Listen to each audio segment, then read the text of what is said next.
تو میں آپ سب کی بہت شکر گزار ہوں جو آپ لوگ یہاں پہ آئے، اور میری خوش قسمتی ہے کہ میں پروفیسر مکھیا اور پروفیسر نجف حیدر کے ساتھ ایک آپ لوگ کے دارا شکوہ کے اوپر کچھ گفتگو ہوگی. اور آپ نے دیکھ لیا پہلے ہی ایک بہت موٹی سی کتاب آ گئی ہے سامنے تو آپ کو پتہ ہی ہے کہ ہمارا کس ڈائریکشن میں جانے والا ہے ہمارا آج کا سیشن. اچھا، یہ کیونکہ ایک زبانوں کی ایک ادبی سلسلے کا یہ ایک پروگرام ہے، تو ہم لوگ جو ہے زیادہ گفتگو جو کریں گے وہ دارا شکوہ کی اسپریچول اور لٹریری اٹینمنٹس پہ کریں گے. ہاں، ان کے سیاسی اس پہ بھی ہم پہلو پر بھی ہم نظر ڈالیں گے، لیکن زیادہ ہمارا فوکس رہے گا ان کی لٹریری اور اسپریچول جو ان کی کامیابی تھی. پروفیسر مکھیا، اگر آپ اجازت دیں، سب سے پہلے میں آپ ہی سے ایک سوال کرنا چاہتی ہوں کہ جب ہم جی بیٹھے بیٹھے بالکل یہیں پر. جب ہم دارا شکوہ کی بات کرتے ہیں تو سب سے پہلے ذہن میں آتا ہے ان کی صوفی طبیعت، ان کی جو کیا کہتے ہیں، ان کا جو ایک اینشنٹ انڈک نالج کے اوپر جو ان کی ایک توجہ تھی، جو ان کی جستجو تھی اس کے بارے میں. اور جیسے کہ یہاں سامنے رکھی ہی ہوئی ہے، ہم لوگ انہوں نے ٹرانسلیشن کیا اپنیشدس کا، جس کو انہوں نے سر اکبر کا نام دیا. اور اس میں صرف نہ ہی کہ انہوں نے اس کو ٹرانسلیشن کر کے سب تک پہنچایا، لیکن ان کی ایک بہت بڑا کنٹریبیوشن یہ بھی تھا کہ یہ دنیا تک پہنچی. تو آپ تھوڑا سا اس پہ ہم لوگوں کو ذرا اس کے بارے میں بتائیے. جی بہت شکریہ آپ کا. یہاں جشن ریختہ میں آ کے بہت خوشی ہوتی ہے. 2-3 سال کے بعد 2 سال کے بعد ہوا ہے، لیکن پہلے بھی چل رہا ہے. بہت اچھا لگتا ہے، اتنے لوگ دلی کی اتنی ہی آبادی یہاں پر آتی ہے ریختہ کا جشن منانے کے لیے. یہ اپنے آپ میں بہت بڑی اچھی بات ہے، خوشی کی بات ہے. اور ایک جو جشن کا ماحول ہے وہ بالکل سامنے آس پاس نظر آتا ہے. یہ بڑی اچھی بات ہے کہ ہمیں جشن منانا چاہیے. دارا شکوہ کے سر اکبر پر بات کرنے سے پہلے میں ایک آپ سے بھی اور آپ سب حضرات سے میں ایک درخواست کر دوں کہ اس کو خدا کے واسطے دارا شکوہ مت بلائیے، دارا شکوہ بلائیے ان کا. کیوں؟ اصل میں شکوہ جب فارسی میں لکھتے ہیں تو اس کو آپ شکوہ پڑھ سکتے ہیں، شکوہ پڑھ سکتے ہیں، شکوہ پڑھ سکتے ہیں، شکوہ پڑھ سکتے ہیں. طرح طرح سے پڑھا جا سکتا ہے اور یہ پڑھا جاتا ہے. اور آپ نے بھی اس محفل کا پہلے ٹائٹل رکھا تھا دارا شکوہ، پھر آپ نے بدلا اس کو دارا شکوہ، لیکن پھر بھی آپ دارا شکوہ کہہ رہی تھی، ان کو زبان پہ چڑھ گئی. یہ آپ کا قصور نہیں ہے، بلکہ دارا شکوہ کی پہلی بایوگرافی، میرے خیال ہے پہلی بایوگرافی بکرمجیت حسرت نے لکھی تھی. اس میں بھی اس کا دارا شکوہ ان کا ٹائٹل ہے، شکوہ ان کا ٹائٹل ہے. تو یہ اکثر ہوتا ہے. تو وجہ کیا ہے، میں آپ سے اتنا وقت کیوں لے رہا ہوں؟ وجہ یہ ہے کہ شکوہ کا مطلب فارسی میں ہوتا ہے ٹیرر، اور شکوہ کا مطلب ہوتا ہے گلوری. تو آپ فرق کر لیجئے وہ آدمی ٹیررسٹ تھا یا گلوریس تھا، یہ آپ فیصلہ کر لیجئے. تو اس کو دارا شکوہ بلانا چاہیے، دارا شکوہ نہیں بلانا چاہیے. بہرحال یہ تو بات ہوئی. یہ میں جس کا ذکر کیا رانا صفی صاحب نے، میں آپ کو دکھانا چاہتا ہوں. یہ کتاب ہے اپنشد کا ترجمہ. اس کے کتنے پیج ہوں گے؟ 600-700 پیجز ہوں گے. آپ یہ سمجھیے کہ کتنی انٹلیکچوئل کمٹمنٹ ہے اس شخص میں، جس نے کہ اتنی ضخیم کتاب، اتنی ضخیم ترجمہ کیا ہے. 870 پیجز کا ترجمہ کیا ہے. تو آپ ان کی محنت پر داد دیجئے، ان کی کمٹمنٹ پر داد دیجئے کہ جو شخص ایک بادشاہ ہو سکتا تھا، جو کہ کراؤن پرنس تھا، بادشاہ ہو سکتا تھا، وہ شخص پڑھنے لکھنے میں، سمجھنے میں اتنی محنت کر رہا ہے جس کی کہ اس کو کوئی بادشاہ ہونے کے لیے اس کی کوئی خاص ضرورت نہیں تھی، لیکن اس کی انٹلیکچوئل کمٹمنٹ کی داد دینے کے لیے میں اپنے ساتھ یہ موٹی سی کتاب، بھاری سی کتاب لایا ہوں آپ کو بتانے کے لیے کہ یہ اس کی کمٹمنٹ ہے جس کو کہ ہمیں سراہنا چاہیے.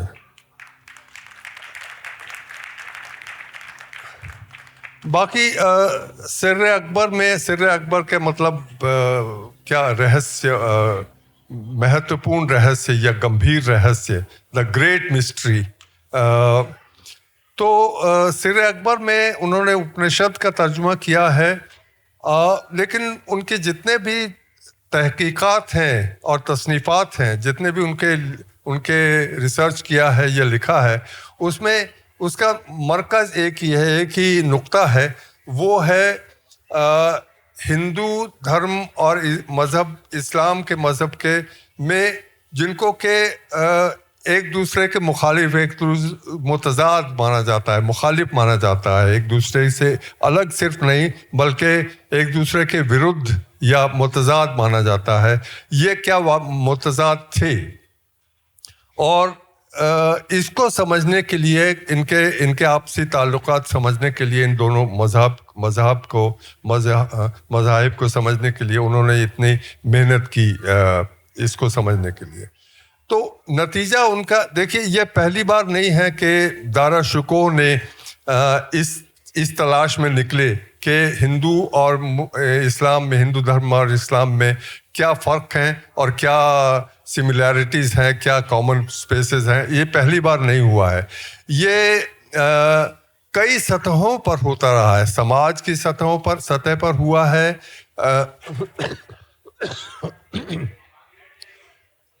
سماج کی سطح پر ہوا ہے، سماج کے اوپر ہوا ہے، ایلیٹ لیولز پر ہوا ہے.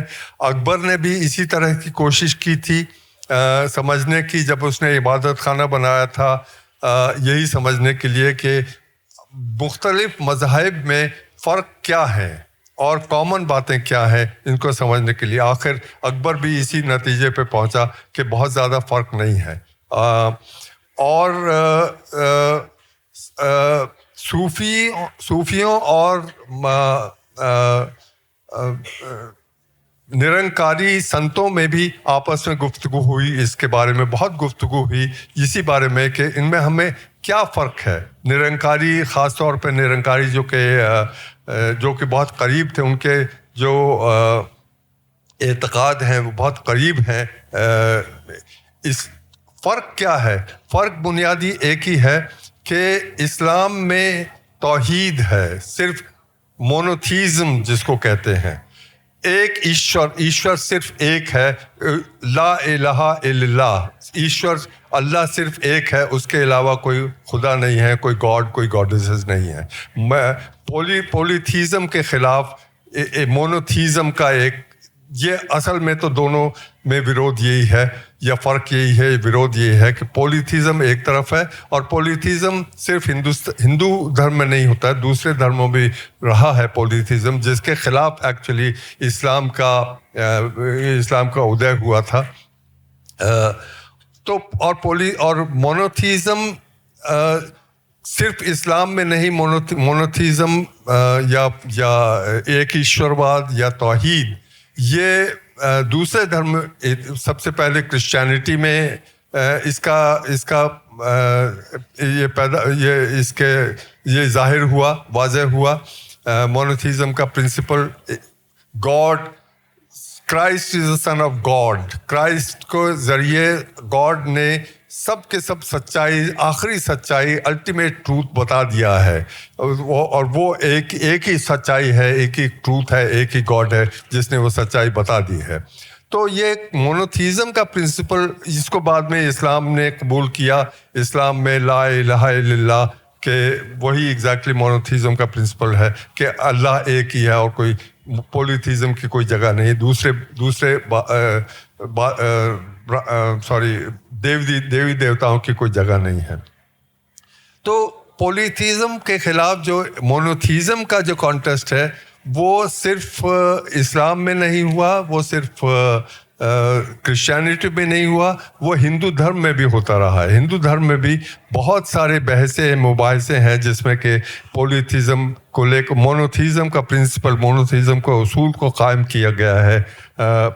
تو اس لیے یہ اپنے آپ میں کوئی نئی بات نہیں ہے جو داراشکوہ نے کی تھی. اس کا جیسے میں نے کہا کہ اکبر کے لیول پر, اکبر کی سطح پر بھی اس کی تحقیقات ہوئی, صوفیوں کے لیول پر بھی اس کی تحقیقات ہوئی, اور سب سے زیادہ تحقیقات اور سب سے زیادہ اس اصول کو, اس پرنسپل کو قائم کیا گیا وہ کبیر نے قائم کیا. کبیر نے, معاف کیجیے کہ میں کچھ زیادہ وقت دے رہا ہوں, کبیر نے ایک کمال کا پرنسپل قائم کیا ہے. وہ یہ ہے کہ ہندو اور اسلام میں فرق ہیں, ان کے تصورات الگ ہیں, اللہ کے خدا کے تصورات, کانسیپٹ آف گاڈ الگ ہے, کانسیپٹ آف پریئرس الگ ہے, کانسیپٹ آف ورشپ الگ ہے, سب کچھ الگ ہے, ریتی رواج الگ ہیں, ریچولس الگ ہیں, سب کچھ الگ ہے. لیکن اور اس لیے اللہ اور ایشور ایک دوسرے کے مخالف بھی ہیں, ایک دوسرے کے رائول ہیں, ایک دوسرے کے کمپٹیٹر ہیں, اور ایک دوسرے کے دشمن بن جاتے ہیں, ایک طرح سے دشمن بن جاتے ہیں. ایک یہ کانسیپٹ ہے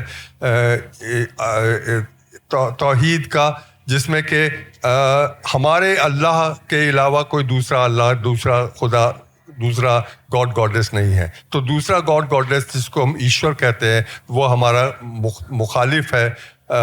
تو اس لیے ایک رائیولری ہو جاتی ہے, کمپٹیشن ہو جاتی ہے.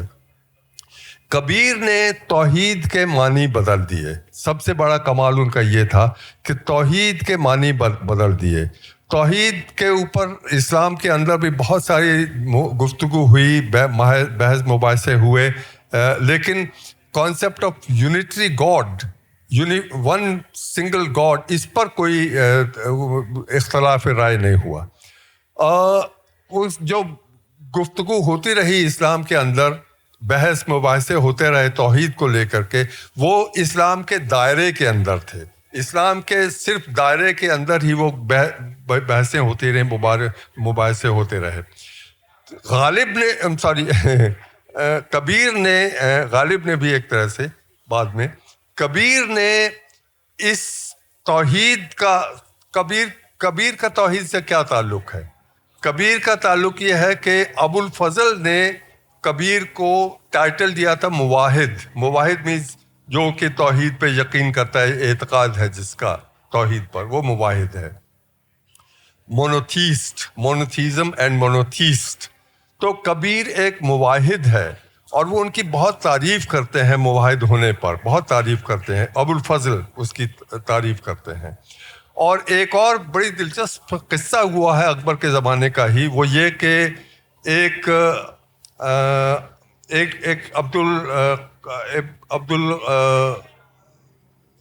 نام یاد نہیں آ رہا, اینی وے انہوں نے اسلام پر کئی کتابیں لکھی. انہوں نے ایک قصہ بیان کیا ہے کہ عبد الحق محدث, رائٹ, ہاں, قصہ بیان کیا ہے کہ ان کے دادا نے, ان کے ابا نے ان کے دادا سے ایک بار پوچھا کہ کبیر کون ہے, یہ ہندو ہے یا مسلمان ہے؟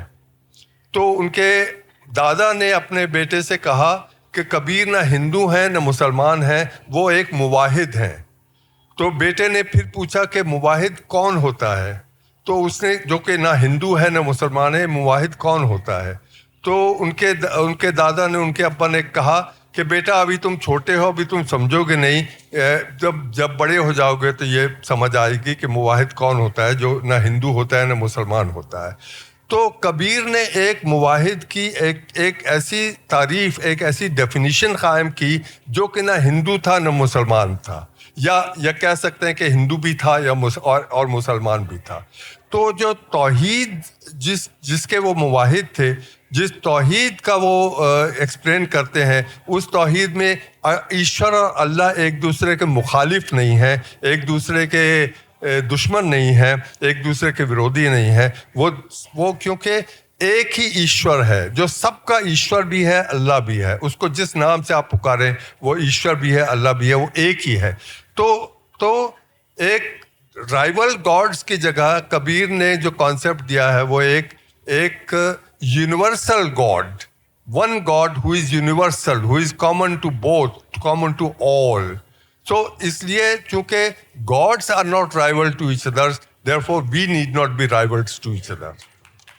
تو یہ جو کبیر کا جو توحید کا جو ایکسپلینیشن کبیر نے دی, یہ ایکسپلینیشن میرے خیال میں یہ ایکسپلینیشن کبیر سے لے کر کے اونچے لیول پر میں سمجھتا ہوں کہ ابو الفضل جس کو شہرت حاصل ہے صلح کل کے کانسیپٹ بنانے کی, صلح کل سب کے ساتھ, پیس ود آل اور ایبسولوٹ پیس, آپس میں کوئی جھگڑا نہیں ہونا چاہیے, کوئی ٹینشن نہیں ہونا چاہیے, ایبسولوٹ جو کہ پالیسی تھی اکبر کی. یہ پیس ود آل اصل میں اس کی بنیاد وہیں کبیر کے توحید سے نکلی ہے, اصل میں وہی اس کی. اور ایک چلتے چلتے غالب کا ایک غضب کا شعر جو میں سمجھتا ہوں کہ تقریباً کبیر کا ہی ایک ترجمہ ہے, آلموسٹ لفظی ترجمہ ہے, وہ ہے غالب کا شعر, ہم مواحد ہیں ہمارا کیش ہے ترک رسوم. ایک مواحد کبیر کا ایک مواحد ہونے میں ایک یہ بھی شامل تھا, ایک ون گاڈ, ایک ایشور, ایک اللہ, ون گاڈ, یونیورسل گاڈ کو کانسیپٹ کو تیار کرنے میں یہ بھی تھا کہ یہ ریچولس چھوڑیے, الگ الگ ریچولس کی ضرورت نہیں ہے. یا ریچولس آپ کو الگ الگ راستوں پہ لے جاتے ہیں, پوجا کرنا, نماز پڑھنا, مسجد میں جانا, مندر میں جانا, یہ ریچول تو وہ بار بار وہی کہتا ہے کہ نہ میں کبھی مندر جاتا ہوں, نہ مسجد جاتا ہوں, وغیرہ وغیرہ, ہم سب واقف ہیں اس سے. تو یہ ریچولس سے الگ ہونا, ریچولس کو سیکریفائز کرنا, ان کو یہ اس کا ایک اسینشیل فیچر تھا اس کے توحید کا. تو غالب کہہ رہے ہیں ہم مواحد ہیں ہمارا کیش ہے ترک رسوم, رسموں کو توڑنا ہمارا دھرم ہے, ہمارا مذہب ہے, ان کو توڑنا, رسموں کو توڑنا. وہی بات جو کبیر کہہ رہے ہیں, رسموں سے دور رہیے. ہمارا کیش ہے ترک رسیم. اور دوسرا مصرع تو کمال کا ہی ہے. دوسرا مصرع ہے کہ ملتیں جب مٹ گئیں اجزائے ایماں ہو گئیں. ملتیں, کمیونٹیز جب مٹ گئیں, کمیونٹیز کا مطلب وہ نہیں کہ سب تباہ ہو جائیں گے, برباد ہو جائیں گے. کمیونٹیز کا مطلب کمیونٹی آئیڈینٹیٹیز, ہماری یہ آئیڈینٹی, میں مسلم ہوں, میں ہندو ہوں, میں یہ ہوں. جب وہ ملتیں, وہ آئیڈینٹیٹیز مٹ جائیں گی, تب کیا ہوگا؟ تب ایمان کے اصل ایمان جو استعمال ہوتا ہے وہ تو ہوتا ہے اسلام کے ایکویلنٹ. ایمان آپ مومن ہیں, ایماندار ہیں, ایمان رکھتے ہیں, یا کفر ہیں, تو ایمان کا مطلب ہی اسلام ہے. یہاں انہوں نے ایمان کے معنی بدل دیے ہیں. یہاں ایمان اسلام کے برابر نہیں رہا. یہاں اصلی ایمان, ریئل, وہ ملتیں جب مٹ گئی اجزائے ایمان ہو گئی, وہ سب اصلی ایمان میں جا کر کے مل جائیں گی. ملتوں کے جو ایلیمنٹس ہیں, مٹنے کے جو اصلی, تو انسان پھر انسان ہو جائے گا ملتوں کے مٹنے کے بعد, ملتوں کی آئیڈینٹی کے ملنے کے بعد. یہ ایگزیکٹلی وہی بات کر رہے ہیں جو کبیر نے کہی تھی کہ یہ رسموں کو چھوڑیے اور ہم سب ایک جیسے ہی انسان ہیں. تو جو بات میں کہہ رہا ہوں وہ یہ کہ یہ تلاش, یہ تحقیق داراشکوہ نے کی, یہ بہت بڑی بات ہے. جیسے میں نے کہا کہ اتنا بڑا شہزادہ جو کہ بادشاہ بن سکتا تھا, اس نے اتنا وقت لگایا اس بات کو سمجھنے کے لیے. لیکن یہ تحقیق صرف ان کی نہیں تھی, یہ پرانا چلی آ رہی ہے ہندوستان میں, زمانے سے چلی آ رہی ہے, اور ہر لیول پر چلی آ رہی ہے. اور یہ بڑی قابل تعریف ہے کہ انہوں نے اس تحقیق کو اتنا سیریسلی لیا کہ اس پہ اتنی ضخیم کتابیں لکھی. اور دوسری کتاب, کئی کتابیں ان کی 6-7 کتابیں ہیں. Majma Bahrain, meeting of two oceans, ہندو اور اسلام جو اوشنز ہیں ان کا ملنا. تو بات وہی ہے, ہر ان کے کتاب میں, ہر ان کے کہنے میں بات وہی ہے کہ اسلام اور ہندوازم میں بہت کچھ کامن ہے. یہ ایک دوسرے کے مخالف نہیں ہے, یہ ایک دوسرے کے دشمن نہیں ہے. تو یہ بنیادی بات ان کی یہی ہے. بہت شکریہ سر آپ کا. آپ نے ہم لوگوں کو اتنے آسان طریقے سے سمجھا دیا جو ہم لوگ میرے خیال سے ایک زندگی لگا دیتے ہیں سمجھنے کے لیے. اور اسی خیال کو آگے بڑھاتے ہوئے نجف, آپ سے مجھے ایک سوال یہ تھا کہ جیسے پروفیسر مکھیا نے فرمایا کبیر کا, اور وہ کہ مطلب انہوں نے مذہب میں کوئی مخالفت نہیں ہے, تو اگر میں اس پہ آگے کہنا چاہوں کہ ایک ہی منزل ہے, ہم اس کو الگ الگ راستے سے پہنچنے کی کوشش کر رہے ہیں, جو حضرت نظام الدین اولیاء نے بھی کہا کہ ہر قوم راست راہ دین و قبلہ گاہے, تو اس پہ آپ مجموع البحرین کی بھی ابھی ذکر کیا پروفیسر مکھیا نے, تو اس کو مجموع البحرین کو نظر میں رکھتے ہوئے, کیونکہ وہ کمپیریٹیو ریلیجنس کے اوپر ایک اسٹڈی ہے دارا شکوہ کی, اس کے پس منظر آپ کس طرح سے اس کو دیکھیں گے کہ ایک ہی منزل تک ہم الگ الگ راستوں سے پہنچنے کی کوشش کر رہے ہیں, اور دارا شکوہ کا اس میں کیا کنٹریبیوشن ہے؟ شکو لکھتی میں ایس ایچ یو ہوں ہمیشہ, لیکن منہ پہ بس ایک چڑھ گیا شکو. بہت شکریہ مجھے مدعو کرنے کا, اور بڑا اچھا لگ رہا ہے. میری پہلی بار میں شامل ہوا ہوں ریختہ میں, تو میں اس کے لیے شکر گزار ہوں آرگنائزرز کا. میں دیکھ رہا ہوں کہ کچھ لوگ باہر سے اندر آ رہے ہیں. میں جے این یو میں پڑھاتا ہوں جہاں کلاس شروع ہوتے وقت ایگزیکٹلی الٹا ہوتا ہے, تو میں بہت خوش ہوں. دوسری خوشی کی بات یہ ہے کہ مکھیا صاحب نے راستہ ہموار کر دیا ہے.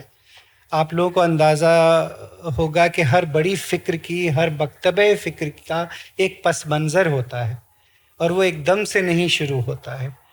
اس کی ایک انٹلیکچوئل امپلس ہوتی ہے جو کہیں اور سے آتی ہے, جو ظاہر ہے کہ اکبر سے آئی ہے, اس پہ کوئی شک نہیں. اور اس کی ایک چھوٹی سی مثال دوں گا میں آپ کو مجموع البحرین کے میں آنے سے پہلے, کہ آپ اکبر کے عبادت خانے میں جو بحث مباحثے ہو رہے تھے ان کی کرونالوجی دیکھیے. تو پہلا فیز مسلمانوں کے الگ الگ مسلک اور مکتبہ فکر کے لوگوں کے درمیان بحث, لیکن ایک وقت ایسا آیا جب اکبر کو لگا کہ یہ بالکل فضول ہے, ان کو آپس میں نہ تو بات کرنا آتا ہے اور نہ ہی ان کی باتوں سے کوئی حاصل ہے کچھ. تو دوسرا فیز شروع ہوا عبادت خانے کا, جس میں اس کے دروازے سارے مذاہب کے لیے کھول دیے. اور تبھی وہ خوبصورت سی پینٹنگ ہے اکبر نامے کی, جس میں آپ دیکھیں گے کہ دو پادری کالے لباس میں, بلیک روبس میں دو جیسوئٹ پریسٹ بیٹھے ہیں. تو یہ فیس دارا شکوہ کی زندگی میں بھی ملتا ہے. دارا شکوہ کا پہلا انٹلیکچوئل فیز اسلام کا ہے, جس میں اس نے تذکرہ لکھا, خاص کر کے اپنے قادریہ سینٹس کے بارے میں دوسری کتاب جو لکھی سکینۃ الاولیاء. اس کے بعد اور بھی کتابیں لکھی, اور ایک سٹیج ایسا آیا جب اس نے اسلام کے فریم ورک کو ابینڈن کر دی, بالکل اکبر کی طرح, اور مجموع البحرین جیسی کتاب لکھی جس نے اس کو سوچنے پہ مجبور کیا, جس کا نتیجہ سر اکبر ہے. تو مجموع البحرین ایک طرح کا سمجھیے پریفیس ہے سر اکبر کا. مجموع البحرین کے بارے میں بہت ہی کوئکلی میں آپ کو یہ بتاؤں کہ یوں تو عام طور سے یہ کہا جاتا ہے کہ مجموع البحرین کا مطلب ہے کہ دو ایسے سمندر ہیں جو آ کر کے ایک جگہ مل جاتے ہیں. دارا کی زندگی میں اس کا سنسکرت ٹرانسلیشن ہوا ہے سمندر سنگم کے نام سے. تو آپ سمجھ سکتے ہیں کہ اس کا مطلب اس زمانے میں بھی یہی سمجھا جاتا تھا. لیکن اگر آپ غور سے اس کتاب کو پڑھیں تو اس میں یہ آرگیومنٹ ہے کہ یہ دونوں سمندر بظاہر الگ الگ ہیں, یہ الگ ہیں نہیں, ان کی ٹرمینالوجیز الگ ہیں, بولنے میں الگ ہیں. لیکن اگر آپ ان ٹرمینالوجیز کے پردے کو ہٹا دیں اور اس کے پیچھے جو راز ہے جو بعد میں سر اکبر کہلایا, دا گریٹ سیکرٹ, اس کو دیکھیں تو آپ کو یہ اندازہ لگے گا کہ دونوں مذہب ایک. اور ان کا کانفلوئنس جو ہو رہا ہے اس کتاب کے اندر، یہ ایکچولی ایک طرح کا ایک پیڈاگوجیکل اپروچ، یعنی دنیا کو بتانے کے لیے ہے. فلسفے کے لیول پہ یہ دونوں مذاہب الگ الگ نہیں ہیں. ساری وہ چیزیں جو آپ کو تصوف، ایک خاص تصوف کا سارے عناصر نہیں ہیں دارالشکوہ میں، صرف وحدت الوجود کا ابن العربی کے وحدت الوجود اور پینتھیزم کا بڑا ایلیمنٹ ہے، اور شنکراچاریہ کے ادویت. اگر آپ ان دونوں کو وینٹیج پوائنٹ مان کے چلیں کہ شنکرا کا ادویت یعنی دنیا میں کوئی چیز نہیں ہے سوائے خدا کی، اور ہر وہ چیز جو نظر آتی ہے وہ اس کا حصہ ہے، وہ اس سے الگ نہیں ہے. یعنی وحدت الشہود نہیں ہے کہ دنیا میں ہر شے خدا کے وجود کی شہادت دیتی کہ خدا موجود ہے، نہیں، ہر چیز خدا کے وجود کا حصہ ہے. دیکھیے دونوں بہت الگ ہیں. اور جہاں آپ کو وحدت الوجود کے فلسفے کا راز پتہ چل گیا، وہاں آپ کے سامنے مذہب کے جو باہری بظاہر جو سارے، جس میں ریچولز بھی شامل ہیں، یہ اپنے آپ ختم ہوتے چلے جائیں. تو مجموع البحرین ایک ایسی کتاب ہے جو دو لیول پہ پڑھی جا سکتی. ایک وہ جس میں یہ کہنے کی کوشش کی جا رہی ہے کہ ہندو مذہب اور اسلام مذہب دو الگ الگ مذاہب ہیں جو ایک ہی راستے، ایک ہی منزل پہ پہنچتے ہیں. یا آپ اس کو ریورس کر کے پڑھیے کہ دونوں میں کوئی فرق نہیں ہے اس آدمی کے لیے جس کو یہ راز معلوم ہو چکا ہے کہ اصل میں یہ ایک ہی مذہب ہے جو دو الگ الگ ناموں سے جانا جاتا ہے.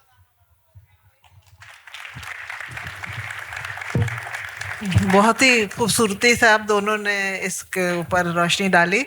پروفیسر مکھیا، ہاں دکھا دیں. یہ مجموع البحرین ہے اور اس کے انگلش ٹرانسلیشنز بھی موجود ہے، اگر کوئی پڑھنا چاہے تو. ان کے کنفلوئنس آف اوشنز کے نام سے انگلش میں آ گئی ہے یہ. سر ایک اسی کو آگے بڑھاتے ہوئے ایک خیال آتا ہے کہ دارا شکوہ کہ جو مطلب روحانی کامیابی تھی، چلیے ٹھیک ہے دارا ہی کہتی، کیونکہ وہ ایک بچپن سے تو کافی مطلب میں جب ماسٹرز میں آئی ہوں تب پھر وہ یہ ہوا کہ نہیں SHUKOH ہے، آئی نہیں ہے، بچپن سے ایک عادت ہو گئی ہے. تو دارا کے جو روحانی کامیابی تھی، جو اس کے اسپریچول اٹینمنٹس تھے، کیا کہیں اس کے پولیٹیکل ایمبیشنز، جو اس کے سیاسی ایمبیشنز تھے، اس کے اوپر حاوی ہو گئے تھے؟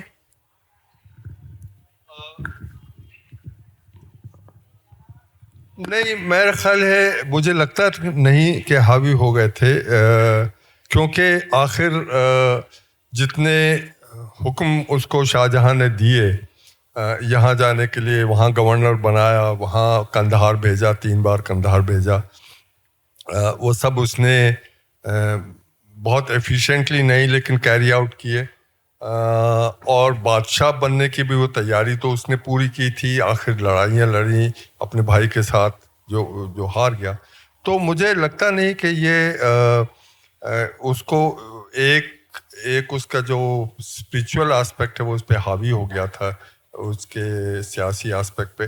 لیکن بہرحال میرا خیال نہیں ہے کہ اس کو دونوں کو بائنری بنانا چاہیے کہ یا تو اسپریچول ہے یا سیاسی ہے.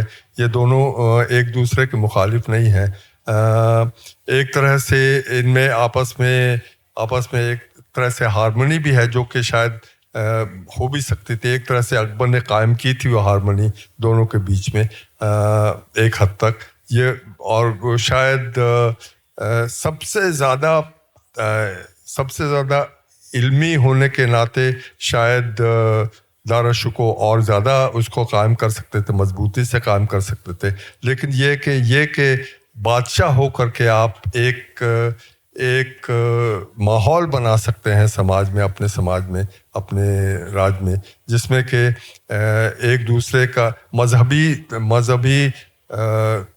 مذہبی عداوتوں کا کی ضرورت نہیں ہے, مذہبی عداوتوں ایک دوسرے کے خلاف ہونے کی ضرورت نہیں ہے. ہم لوگ سب ایک ساتھ رہ سکتے ہیں, ایک ساتھ جی سکتے ہیں, ایک ساتھ پڑھ سکتے ہیں. تو یہ مجھے لگتا نہیں کہ کوئی مخالفت ہے مذہبی ہونے اسپریچول ہونے میں اور سیاسی ایمبیشن ہونے میں.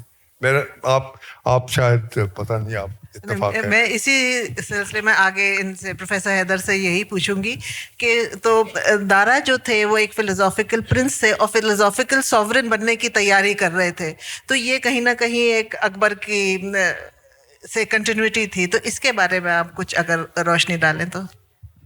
دیکھیے, دارا شکو ایک خاص شخصیت تھے, ایکسٹراڈنری تھے, اس میں تو کوئی شک نہیں. اس کی وجہ یہ کہ آپ سارے شاہزادوں کی زندگی کا تجزیہ کر لیجیے.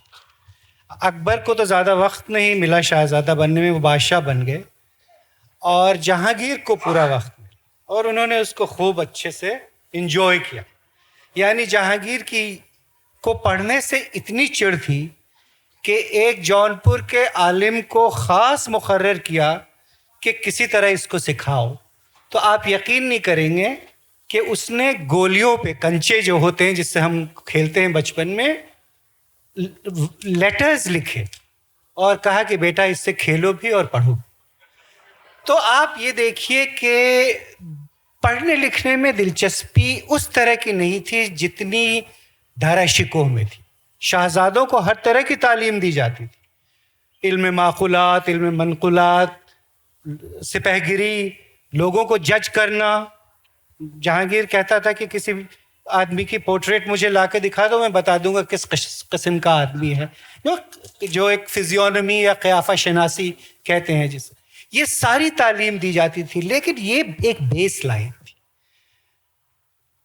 دارا شکوہ کا انٹرسٹ کہیں زیادہ تھا, سپریملی انٹلیکچوئل تھا, اس میں کوئی شک نہیں. اس لحاظ سے میں دارا شکوہ کو سارے شاہزادوں سے الگ مانتا ہوں. اور اگر وہ بادشاہ بنتا تو بہت ممکن ہے کہ اس کے راج میں ایک طرح سے پروموٹ کیا جاتا اس انٹلیکچوئلزم کو, جو نہیں کیا گیا. جہاں تک اکبر اور دارا شکوہ کا موازنہ کرنے کا تعلق ہے تو دارا شکوہ اکبر سے کافی مختلف تھا. Akbar was a great warrior and a hands on person.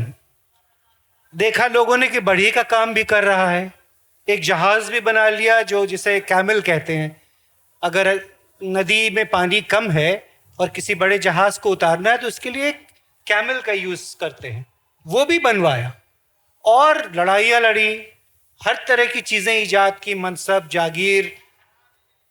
تو اکبر کے اندر پریکٹیکل وزڈم بے انتہا تھی, اور ساتھ ساتھ میں ایک اسٹرانگ فلسافیکل اسٹریک تھا. دارا میں ریورس تھا.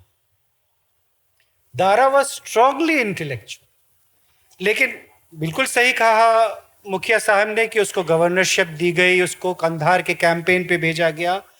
لیکن دارا نے ہمیشہ کوشش کی اور شاہجہاں نے اس کو فروغ دیا کہ یہ کہیں جائے نہیں, یہیں رہے. اور ان کے وکیل جو ایجنٹس ہوتے تھے یہ سارے اس کو مین کرتے تھے, ان کی ایڈمنسٹریشن. تو سب سے بڑا فرق ان دونوں میں یہ تھا. دوسرا بڑا فرق یہ تھا کہ دارا سپرسٹیشن اور میجک میں بلیو کرتا, جس میں اکبر بالکل ہی یقین نہیں کرتا. Akbar was a rationalist in the sense that he could have been at that point of time. وہ ریجیکٹ کرتا تھا میجک کو, وہ ریجیکٹ کرتا تھا سپرسٹیشن کو, اور ہر چیز کو خرد یا ریزن کے ٹچ سٹون پہ, کسوٹی پہ کسنے کی کوشش کرتا. دارا میں یہ چیز نہیں تھی. دارا میں عجیب آمیزش تھی, مذہب کی, روحانیت کی, اور ساتھ میں سحر, علم رمل. اب یہ سب چیزیں آج کے سٹینڈرڈ سے تو irrational کہلاتی ہیں, اس وقت نہیں. اس وقت ایسٹرولوجی اور ایسٹرونومی کے لیے دو الگ الگ الفاظ نہیں تھے. علم نجوم ایک لفظ تھا جس کا مطلب ایسٹرونومی بھی ہوتا تھا, ایسٹرولوجی بھی ہوتا. تو اس سے مکھیا صاحب کی وہ بات واضح ہوتی ہے کہ وہ کانٹرڈکشن جسے ہم آج دیکھ رہے ہیں ریزن اور ان ریزن میں، وہ شاید نہیں تھا. اکبر نے اس کو بہت سیریسلی لیا اور ان ریزن کو ختم کرنے کی کوشش کی جتنی ہو سکتی تھی، اور ریزن کو پروموٹ کرنے کی اس کی ایک سیئنگ ہے گفتار دلاویز شہنشاہی جو آئین اکبری کا آخری حصہ ہے، اس میں اس کی بہت ساری سیئنگ ہیں. اس میں ایک یہ بھی ہے کہ عقل کا راستہ اپنے آپ میں اتنا روشن ہے کہ آپ کو میری اس کی ضرورت نہیں ہے بتانے کی کہ آپ عقل کے راستے پہ چلیں.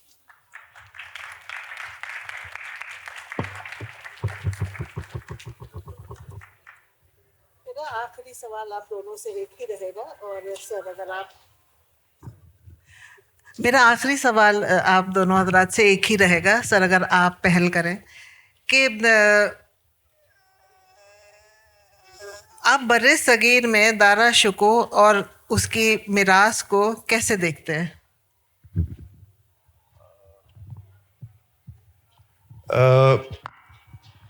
اس کی ایک تو یہ ہمیں پھر تھوڑا سا لوٹ کے جانا پڑے گا. ایک تو یہ کہ آج یا یہیں سے شروع کریں. آج جو اس کی میراث کو دیکھا جاتا ہے کہ ایک دوسرے کے مختلف، اورنگزیب بڑا کٹر تھا اور دارا شکو بڑا آزاد خیال تھا. تو یہ ایک اس کو اکثر یہ بھی اس کو وار آف سکسیشن کو اکثر یوں بھی شاہ جہاں کے بیٹوں کے بیچ وار آف سکسیشن کو یوں بھی دیکھا گیا کہ یہ it was a fight between liberalism and orthodoxy in which orthodoxy one. یہ بھی دیکھا گیا، مورخوں نے دیکھا. لیکن 17ویں صدی میں یا 18ویں صدی میں ان کے زمانے میں دارا شکو اور اورنگزیب، اور ان کے زمانے میں شاہ جہاں اور ان کے زمانے میں یا اس کے بعد بھی اس کو اس نظریے سے نہیں دیکھا گیا کہ ایک اس کو جس نظریے سے دیکھا گیا وہ یہ تھا کہ دو شہزادوں میں آپس میں گدی کی لڑائی تھی. ایک شہزادہ بہت اچھا تھا، وہ بہت خیال رکھتا تھا، دوسرا اتنا اچھا نہیں تھا وغیرہ. لیکن اس کو آرتھوڈاکسی اور لبرلزم کے بائنری میں نہیں دیکھا گیا تھا، تاریخ میں نہیں دیکھا گیا تھا. یہ تاریخ ہمیں اس کی شروعات ہمیں 19ویں صدی سے شروع ہوتی ہے، جبکہ بائنریز میں دیکھا ہمیں بائنریز میں دیکھنا شروع کیا. ہم نے بائنریز میں دیکھنا سکھایا گیا، خاص طور پہ جیمس مل نے سکھایا کہ آپ ہندو اور مسلم، Hindus and Muslims are two nations constantly in conflict with each other. یہ ان کا کہنا ہے. ساورکر اور جنا کے بہت پیدا ہونے سے پہلے وہ یہ ٹو نیشن تھیوری قائم کر چکے تھے. Hindus and Muslims are two nations constantly in conflict with each other. تو یہ جو ہندوز اور مسلمس کے بائنریز میں ایسا نہیں ہے کہ پہلے ہندو نہیں تھے یا مسلمان نہیں تھے، یا ہندوؤں کو معلوم نہیں تھا کہ مسلمان ہے اور مسلمانوں کو معلوم نہیں تھا. یہ فرق تو ظاہر تھا لیکن اس فرق کو عداوت میں بدلنا یہ جیمس مل اور اس کے بعد کے مورخین کا کام تھا کہ یہ ایک جو فرق ہے، جو ایک ایگزسٹینشیل ڈفرینس ہے بٹوین ہندوز اینڈ مسلمس، اس کو ایک کنسیپچول ڈفرینس بنانے کے لیے، اس کو ایک کنسیپچول اینٹاگنزم بنانے کا کام یہ کولونیل ہسٹورینس نے کیا. تو تب ہمیں 19ویں صدی سے پھر یہ دیکھنا شروع کیا کہ یہ تو واقعی یہ مختلف قسم کی آئیڈیالوجیز تھیں ان کی، اور مختلف ان کے جو تصادم تھے، جو ان کے آپس میں لڑائیاں تھیں، وہ ان آئیڈیالوجیز کو لے کر کے ہوتی تھی. یہ بہت بعد میں آنا شروع ہوا ہے. آپ یہ دیکھیے کہ مرحوم مورخ اطہر علی صاحب نے یہ دکھایا اپنی کتاب میں، بڑی مشہور اور بہت عمدہ کتاب، اعلیٰ درجے کی کتاب، مغل ابیلٹی انڈر اورنگزیب. انہوں نے دکھایا کہ وار آف سکسیشن میں کتنے منصبدار، بڑے اونچے منصبدار، کتنے منصبدار